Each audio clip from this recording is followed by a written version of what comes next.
დაუშვათ ადამიანმა ოჯახში ილოცა პირობითად თავისით ნამაზი. და ამის მერე ჯემაღეთსა დააპირა ლოცვა. შეუძლია თუ არა იგივე ნამაზი ჯემაღეთთან ერთად ილოცოს. მარტივი კითხვა, მაგრამ პრაქტიკაში რა თქმა უნდა შეუძლია.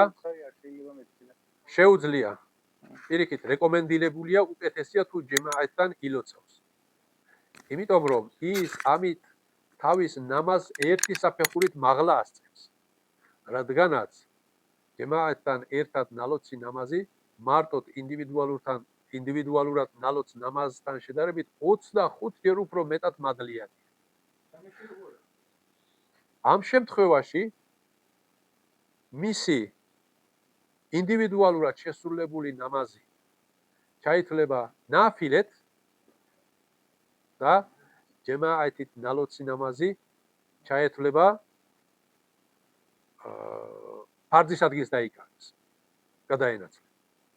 თუ უკვე ჯემაათით ნალოცი აქვს ნამაზი, ამ შემთხვევაში მეორე ჯემაათს აღარ უნდა შეუერთდეს. მაგრამ თუ მარტო ილოცა, მაშინ და შემდგომ შეხვდა ჯემაათს, ჯემაათთან ერთად კიდევ ილოცებს.